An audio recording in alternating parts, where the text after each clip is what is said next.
Hello friends, sorry for the 9 to 10 minutes delay in the webcast. Uh, Markets have been very volatile, and F&O is one of the most cursed instrument in our markets for very wrong reasons.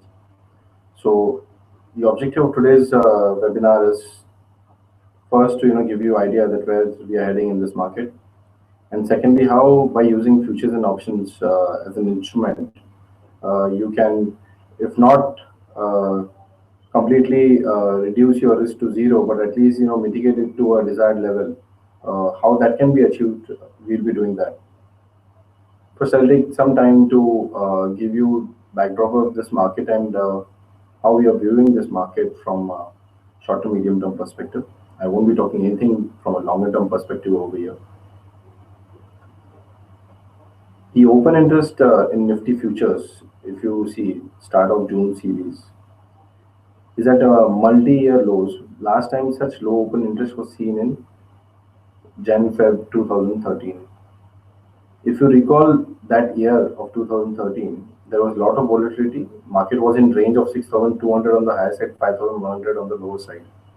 And 2 to 3 times market in that range have given you big moves both on the downside and the upside. Now, why this open interest is so low? Open interest is low because FIs who have been riding on this bull run since last 1.5 years have given up on their long positions. They have squared off their long positions. And how we read it? We read it this way, that they are not expecting very huge upside moves in this market. Now this squaring off started not today. This squaring off was happening since March expiry. Right from levels of 9,000 to 8,400, 8,500, we have seen huge unwinding of long positions by FIs. Interestingly, they haven't shorted our index futures. Now, just to give you what I've observed in last 9-10 years from FIs is that whenever these guys form index futures positions, if they form long positions, market goes higher, and when they form short position, market goes lower. However, in this fall, they have not shorted index futures, which clearly suggests that they are not expecting this market to be a bearish market. We have seen a strong run, even if you look at the charts, weekly or monthly charts. Generally, people look at first retracement level as, 1/3 of the retracement of the move which has happened. Now that comes around 77, 7,800. So even if we go to 77, 7,800, we are in a kind of bull market. But then from a day-to-day perspective or from a expiry to expiry perspective, this move can be very baffling, and we are witnessing some kind of pain in market. What we are anticipating that calendar year 2015 may be the replica of calendar year 2013. So you may see moves towards probably 7,700. You may again see moves towards 85, 8,700, and then probably again lower levels. I would call this as year of consolidation rather than year of correction. There are a lot of liquidity parameters which are also suggesting. Now again, yesterday IMF recommended that Fed should not increase its interest rates anytime soon, or probably should do it in 2016 calendar year. But then the way US bond yield is reacting, I don't think so Fed would be in mood to listen to that, because bond yields have gone above 2.3%. 10-year bond yield I'm talking about. So all these factors of liquidity are suggesting that FIs won't change their mind immediately and start pumping in money in the market. Yes, at 77, 7,800, they may find market more attractive. They would do some buying over there. We might move back to 85, 86 and then correct again. So this is a trader's market. I would suggest if you are doing trading, you stick to index or large caps rather than getting into mid caps. However, this correction would offer some of the large mid-cap names at a very good valuation, and probably can be a good investment bets from medium to longer term perspective. That is from 1.5 to 3 years perspective. I'm not an investment expert, but certainly we have our in-house picks from the investment angle. So coming back to what we are here for objective. So how do we trade in this market? I have a portfolio and I want to hedge my portfolio in this very volatile environment. What do I do? Generally, we have seen that implied volatility is a uh, measure, one of the parameter which describes that how much option premium should be. Or the other way around of looking at is that if option premium changes, implied volatility changes, everything other remaining constant, other parameters. In such kind of correction, usually you would see that implied volatility will increase significantly. But as of now, we have not seen huge increase. Implied volatility is still around 18%. Put IVs are around 19%. We have long expiries. Even June expiry is quite lengthy. The cost of hedging your portfolio, suppose you have 2 to 3 lakhs of portfolio, you can hedge this portfolio just by buying one at the money put option. Generally, mistake people do while hedging their portfolio is that today, suppose Nifty is at 8,200 odd levels. And if they want to hedge their portfolio, they will buy 7,900, 8,000, 7,800 put options to hedge. Now, that's a wrong way of hedging. You should ideally buy at the money put options to hedge your portfolio. I won't mind even buying in the money put option. I'm paying certain cost to it. But if it's in the money, certain value is embedded in the premium of the option. At the same time, when to hedge your portfolio is also very important. Now market is correcting from 9,000 odd levels, and say I'm giving you a range for next 6 months to 9 months. Range will be 7,500 on the lower side and 8,800, 9,000 on the higher side. The ideal time to hedge portfolio is at 8,500, 8,800 levels, and not sub 7,700 levels. That is also one of the parameters you should consider while hedging. Most of the people end up hedging their portfolio when actually they should not hedge their portfolio. There are different ways of hedging their portfolio. The easiest way is to buy a put option against your portfolio. You also have to find out beta of your portfolio. Many a times people just get into small caps stock or mid cap stock, and we have seen even if market is going up, their portfolio doesn't go up. That means their beta is different than market beta. So when you hedge your portfolio, calculating beta is very important. Now, how I would hedge? Now, when I'm saying you that market would be in a range and in a broad range, and you will say good upside moves and downside moves as well. So in case if I see market back to 86, 8700 levels, and I believe that might be the case in this calendar year, I will, against my portfolio, if I don't want to reduce my holdings, maybe because of tax planning or probably I have a view of 5, 6, 10 years, I don't want to sell my shares. I will go short Nifty around say 87, 8800 levels to the tune of my portfolio value in correspondence with the beta of my portfolio. But if I'm at 8,000, I won't short Nifty futures. If I'm at 7,800, I won't short Nifty futures. At 8,000, between 8,000 to 8,300, I would, and if implied volatility is less, I would hedge my portfolio by buying puts. And if market is at the lower side of the range, say around 7,600, 7,700, then I will not bother about hedging the portfolio. A lot of people will raise their eyebrows when I say that I won't hedge the portfolio around 75, 70, because thumb rule is that you should always hedge your portfolio if there is volatility. But there is something called view. Hedging should not be done blindly. And my view is that we come what may, we may not move below 7,500, 7,700 range in this market. We are not into bear market for sure. So putting all this together, investors or a medium-term investors or a long-term traders in this market, hedging is required, but at higher levels. How should traders trade this market, this volatile market? First thing, if you don't know how to short, you should learn how to short this market. And if you're shorting, don't short stocks, short index. That is how you learn shorting. Most of the traders don't short this market. And many a times, good money and fast money is made if you have gone short at right levels. Most of the time, we short at wrong levels. With no offense to anyone and the way they research this market, but most of the time I've seen that people go long or short in breakouts or breakdowns. That happens when you are in a trending market. For example, a stock is trading at 100 rupees and it has a resistance of 110 and a support of 95. You are witnessing that there is a consolidation happening in stock. I won't go and buy stock above 110. Around 110, I would not form any long position. And similarly, at 95, which is a good support, now we are assuming here that there is a consolidation happening. At 95, I wouldn't like to short a counter. In a range bound market, you take a contra call. Where how you would come to know that this is a range bound market or a consolidating market or a trending market? That is where the so-called expert opinion come into place. And that's what I'm trying to tell you, that this is a market where there is going to be a huge consolidation. So how do traders trade? Sell on rise. Right now we have still not touched the lows for this market. So this is a sell on rise market. At 84.50, 8500, it could have been a good shorting opportunity.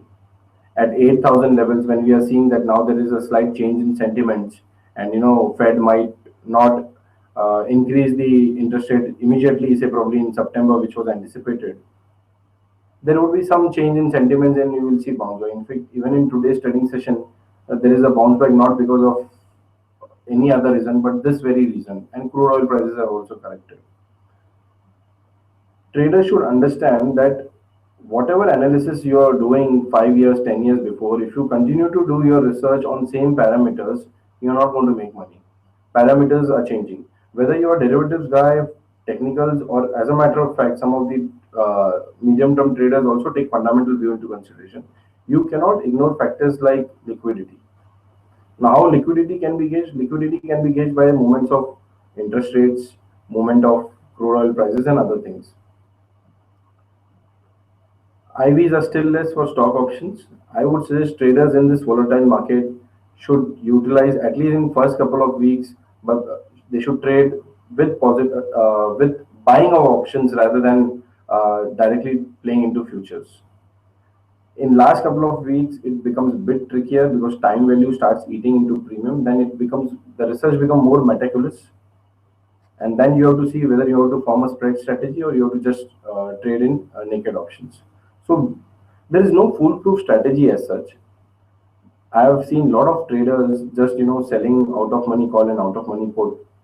They make money, small money for 6, 7, 8 months, 2, 3 months they don't make money, and there are 2 months in a year where entire profit is taken away because they don't follow a disciplined approach. My suggestion to all those people who are shying away from option segment, and I'm not just talking about traders but also about investors, is to see options as a hedging tool, as a tool which can enhance your return rather than just a speculative tool. You can make very decent money in option segment in this market, in a consolidating market. We got a lot of queries on how to do covered call writing. Identify a stock which doesn't give you much move, but it should have good liquidity in option segment also. And there you can do covered call writing. Covered call writing is buying stocks or a future and selling at the money or slightly out of money call options in an anticipation that stock won't go down much, and you will gather the premium by selling that call option. Same thing can be adopted in Nifty.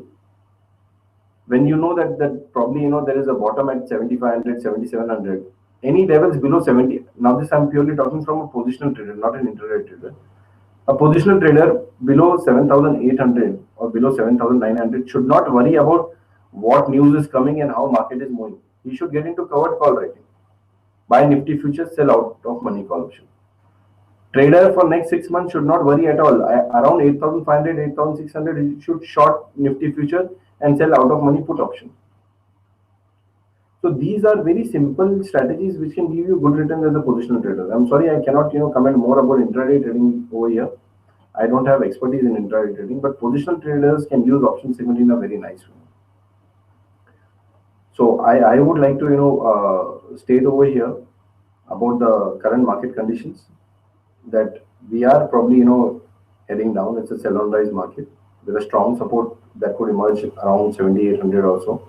And on the higher side, 8,800 to 9,000 would be a good resistance. Once again, I'm repeating that this is not a market. This is not a bearish market.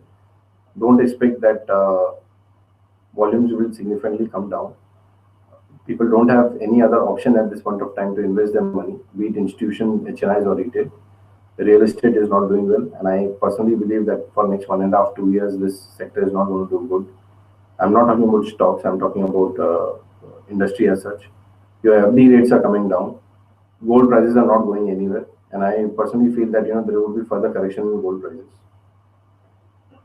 Other commodities are not doing that great. So where a person would invest money? So there's going to be a lot of fund flows which are going to come not just from FIs but also from DIs into our markets. And from a 2 to 3 years perspective, this is buy on dips market. But from 6 months perspective, it is sell on rise market. So that's my view on the market and how you should trade in this market in a volatile environment. Now we can have some Q&A sessions.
So I have a question here that what is a naked option? Uh, don't go by the literal meaning of the word. The option or future, which is just taken for a speculative purpose, and you don't hedge it or don't form a spread, that's called naked. Naked is means which is not covered. So when I buy a call and I sell a call above that strike price, I'm forming a bull call spread. So that's not a naked call. But I'm just buying a call to speculate it. That is naked call or naked option.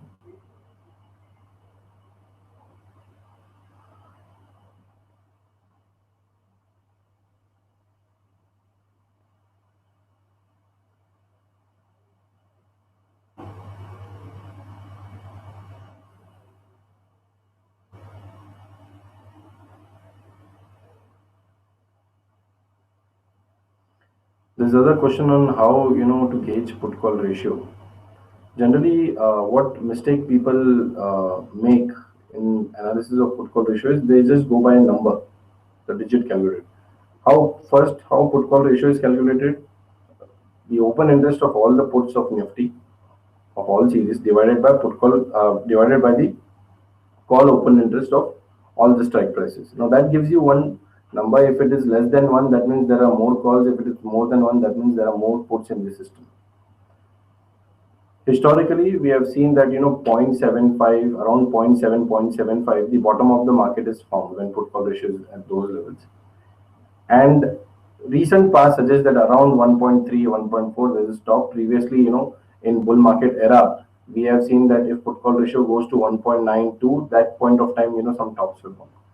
But if only this much analysis you do, you will get probably one trade in 1 or 2 years. Now that's not the actual use of put call ratio.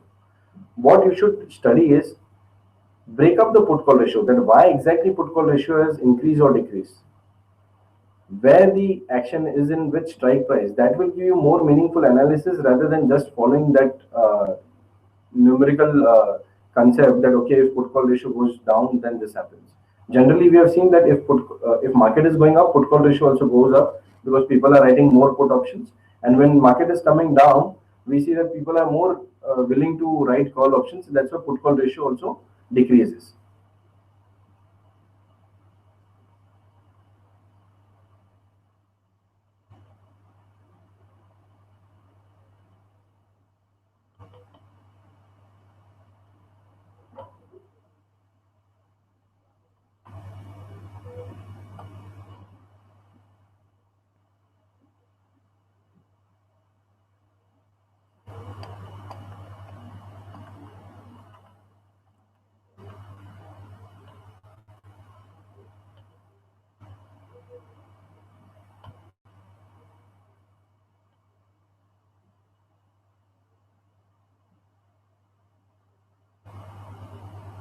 So I need to see the questions now.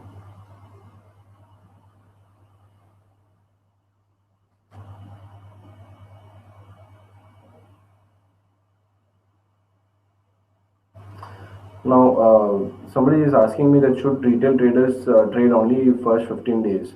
No, answer to that is, if you should understand options before getting into it. Just trading for first 15 days is not a right way of doing it. In fact, you can make very decent money if you trade in second 15 days of the contract. First 15 days, why you are saying that, I can understand that, the time value doesn't work that faster. But first 15 days you will end up buying things quite expensive also from time value perspective. Next 15 days from time perspective things are cheaper. So I won't suggest you that, buying options only for, or trading in options is advisable only in first 15 days for retail. No, understand what is the impact of time value, understand what is the impact of implied volatility. Maximum people who are making losses in options are because they are not understanding what is implied volatility and how it changes the option premium. Just to take a very good and well-known example, 2 3 quarters before Infosys numbers were there, stock gave 15% move, but those people who bought call and put didn't make money. I'm sure most of you will recall that example. Now, why that happened? Because before that quarter, also Infosys gave around 20% move, and call and put option buyers would have made very high money. Now, what happened? Because there was such a big move, most of the people for next quarter started buying calls and puts, and premiums went up significantly. Because premiums went up significantly, it was very expensive. People were, anyways, because of option premium, factoring 15 to 18% move already. And when the move came, option prices didn't go up because implied volatility was high, implied volatility came down. So, when you are buying an option or selling an option, only direction is not important. That is just one of the parameters. The other two important parameters is time left for expiry, and the third and the most important is, are you buying this cheap or expensive? And this is measured by implied volatility. So my suggestion to you is, don't have this concept in mind that you will buy or sell options if you're retail or HNI or institution, it doesn't matter, that you will do only in first 15 days. You can do any day, but do it in a right way.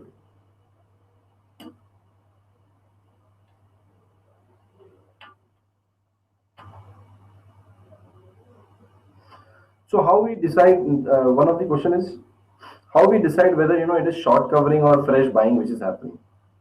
Now, there's something called open interest, and I'm sure most of you would know what open interest is. It is the open position which is there in market where people have not yet settled those positions. Analyzing only open interest is not going to give you very meaningful outcome. You should see in conjunction with prices. So when I say, when I was saying in my earlier part of my webinar that FIs have been unwinding their long positions. So when there is a sell figure and there is a decrease in open interest, that means there is long unwinding. Similarly, if prices are going up but open interest is reducing, that means it is a short covering. But when prices are going up and open interest is also rising, that is fresh buying. So give more weightage to fresh positions which are getting formed, and not just to short covering. So short covering when happens like this move from 8,000 to 8,450, it was mainly because of short covering. We didn't see much formation of long positions by FIs in this upside move. As a matter of fact, even in you see overall Nifty. Now this correction which is happening now, if you look in Bank Nifty, there's huge short positions which have been created. So in technical analysis, you have this impulse and corrective wave. So when actually short positions are getting formed, give more weightage to that direction. But when market is going up by short covering, don't give too much of weightage to it. Now this purely I'm talking from positional traders. Also, one needs to understand you should not follow data blindly. There is a stock A, prices are going up, and there is huge formation of long position. Now that is what statistic is showing you, that a lot of people have formed long position. Statistic is not telling you that you also go and form long position. So As a matter of fact, I would suggest that you take this data into your graphs, understand it, remember it. Same stock, if there's some negative news which is coming out, you know that so many people have gone long in it, and these people will now square off their long positions. You form trading short positions in that stock whenever the negative news comes out. So it is not just about seeing today's data or tomorrow yesterday's data what has happened and do a trade. You have to see data from last 1 month perspective what is happening and take a call. It is not necessary that if in some stock there is long formation which is happening, you also have to go long.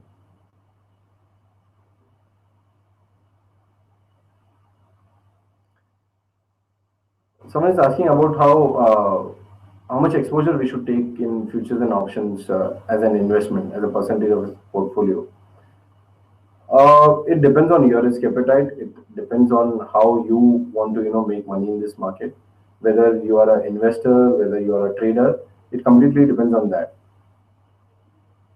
There would be someone like me who would probably, make it 50-50, probably 50% investments and 50% into trading, but a positional trading, not an intraday. I'm not a big fan of intraday trading.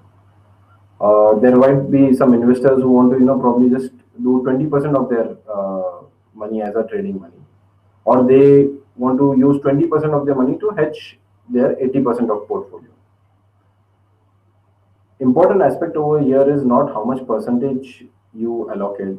The important factor over here is how disciplined you are. Trust me, without anybody help, without any views, you can make decent money in this market if you are disciplined enough.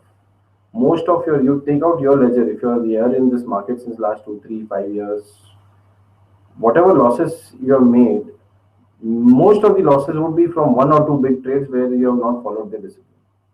Otherwise, it's not difficult to make money. So it's more about financial discipline in this market rather than any expert coming here and giving you very valuable advice which would make huge wealth for you.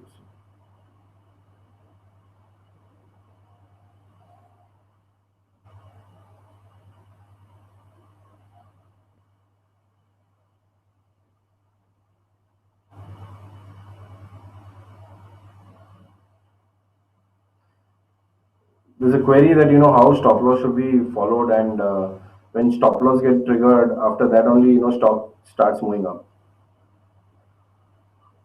This generally happens when you get into a stock at a wrong time. You must have seen that how certain A stock goes above certain level, there is a resistance. Say you're talking about stock A, it has a resistance of 110, and moment it goes to 111, 112, you will have plethora of people talking about how this stock is really good and it's going to go to 125 or 130 or whatnot, and you buy at 112. The call comes at 112, stop loss is given around say 106 or something, and target is around 120 to 123. You don't end up buying at 112, you anyways buy at 114, and then stock comes down. What I'm trying to point out over here is the key is to identify that what stock you're buying and in which phase it is.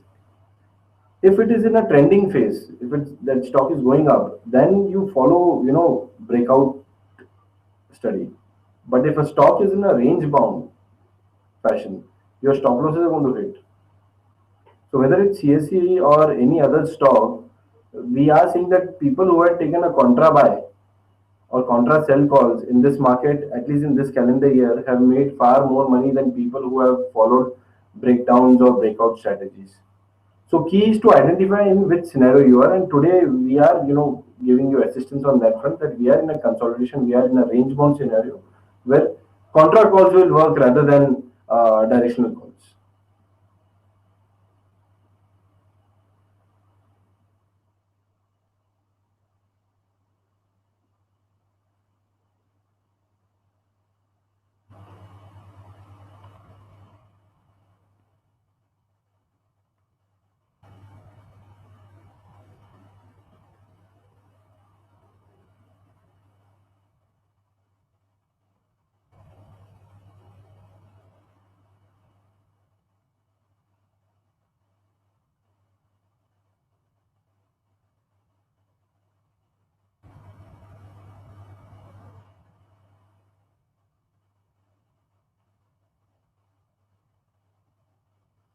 Okay, so there's a question which is asking for what are the data one should view for before making any trades in option segment.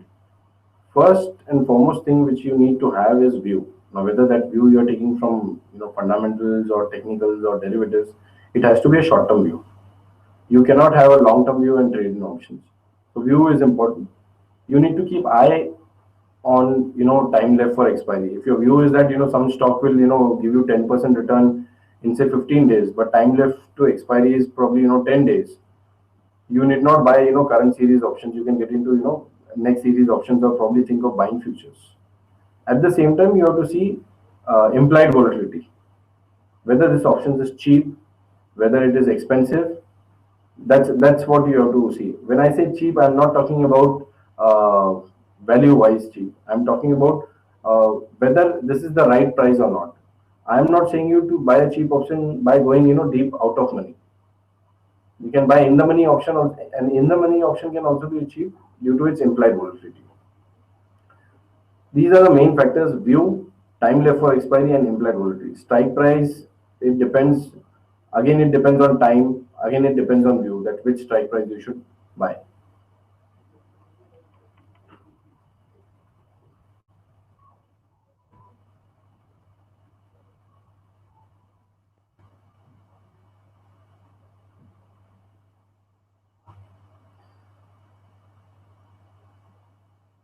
Okay, people are asking for books or some study material to understand future and option segment. The best thing which you can do to understand futures and option segment is to follow markets and data. End of the day, there's a bow copy which comes on NSE website. Download that bow copy, study that bow copy, what is exactly is happening, where is the change in data. We have our daily reports coming to your disposal on our website. Go through the view part and the data part of that daily report, which won't take more than couple of minutes for you just to understand what we are trying to say. Study FIS data. This will give you more knowledge than any book, according to me. Book will give you more of theoretical knowledge. Not necessarily whatever is written in the book is the same sort of stuff happens in market. Just to give a small distinction between a technical analysis and a derivative analysis. Now, in technical analysis, you have more than probably 150, 200 parameters on which you can generate a trade. And out of, if there is certain parameters which is developing, out of 10 people, 9 people will say, okay, this is the parameter and this is where stock is going. But the beauty or the sad part of derivatives is you have only 4 5 parameters on which you can generate a view. And in given condition, 10 people probably will read those 10 parameters in 10 different ways. So idea is not to go through books. I'm not saying you don't study books. There are a lot of good books. Macmillan on options is a really nice book you can go through. In fact, first thing and foremost thing what everyone should do is study that NISM book on derivatives. That is the basic, and then you go for advanced stuff. But the best and mother of all books would be to study the data by yourself, what exactly is happening. That is going to give you insight.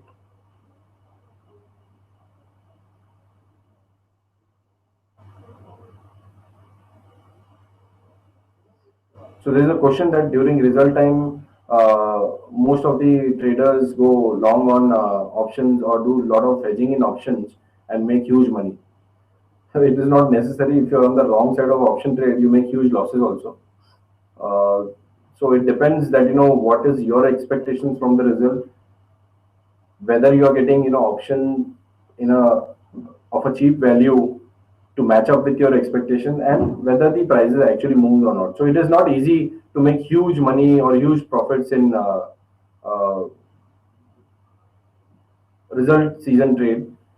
Only what you must have heard is there is so much of volatility up during result season in a particular stock that uh, moves happen and option premium changes also very fast. Not necessarily everyone captures it. So don't get carried away by people if they are saying you that you can make huge money in option segment during results season. You can make huge losses as well. It all depends whether you're on the right side of the trade or not. So someone is asking about how important is delta, gamma, theta. So theta is time value. Someone just said that we should trade 15 days in first 15 days only and not in next 15 days. He may not know the definition of theta, but actually he's talking about theta on.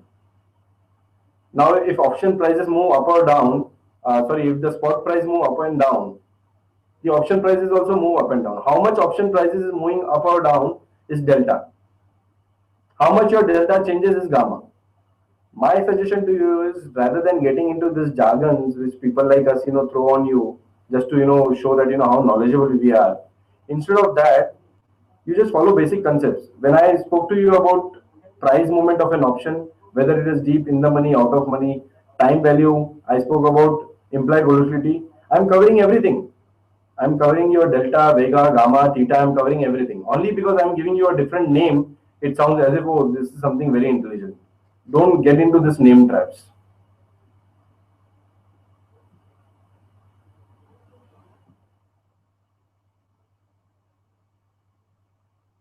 Hedging, there's a question, follow-up question by Mohit, that hedging limits losses. Yeah, hedging limit losses, but hedging can also cost you an opportunity loss. So it depends that when you should do it. Like, just to take an example, suppose a stock is trading at 100 rupees and now results are going to come and people are expecting results to be really nice or say really bad. Say they are expecting results to be very bad. And that's the reason put options are expensive and you also have that stock. So what you will do, 100 rupees stock is trading, you will buy 100 put option for say 6 rupees, 7 rupees. It is that expensive. After results, stock falls down by say 5-6%, bad results. But you won't make any money. Or you won't safeguard your portfolio because the cost of hedging which you are giving is 6 rupees, which is 6%. That's what happened, in an example which I took about Infosys. So hedging limits losses. I understand that fact, and you are right on that. But point is that, are you paying a right price for hedging? That is the question to which you should find an answer. And answer doesn't remain same always, depending upon market scenario, depending upon underlying, depending upon option prices. Answer may be yes or no. So somebody is asking me how to use an option calculator. So if you have an Odin terminal, and I'm sure most of you would be having that, because these days brokers provide to even to clients. Select the option of which you want to calculate implied volatility or other parameter. Press Control page up, and you will get an option calculator. You just need to press implied volatility button over there, and you will get an implied volatility. If you want to do some calculations, then feed in implied volatility and find the other parameter which you want to find. So that's how you can use option calculator. Let's not get into the formulas because it's more scientific in nature, and this is not a forum to discuss how exactly the implied volatility formula works. But you have an option calculator, it's very easy to operate.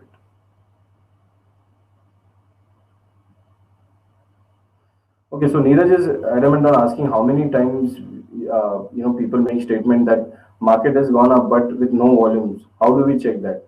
So you check on the charts that volumes are not there and market is going up.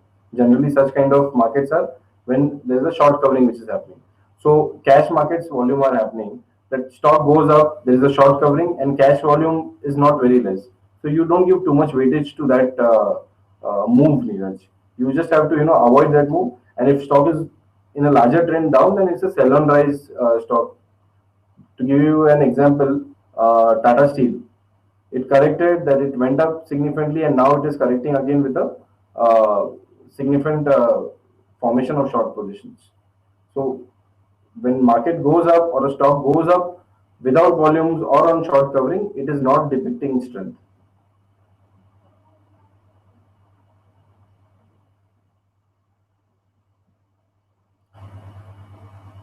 People who have lot of money are called big hands. People who have no money are called weak hands, or less money is called weak hands. uh, I don't I don't blame anyone for my loss making trade. It is all demand and supply, and moment you get into this kind of discussion and argument that big people want to remove small people from market and that's the reason they have taken this market down, and then they will take this market up. We are actually, giving blame to others for our wrong decisions, and that's the typical of human being, right? We blame for every single mistake of ours. We try to blame someone else. Even for loss making trades, if you have in futures and options, if you don't get any individual, you blame the instrument, that future and options is not a good instrument. So I I I will suggest not to get into that argument.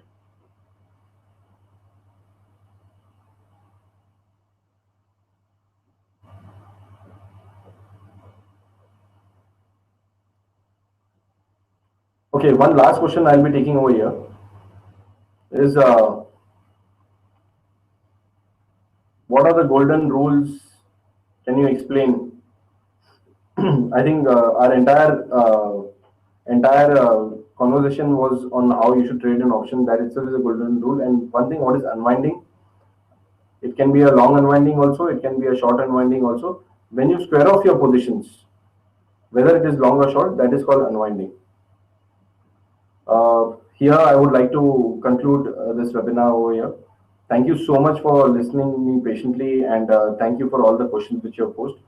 I've tried my best to give answer to those questions. My team would be mailing you, if required, the transcript of this chat. Thank you so much.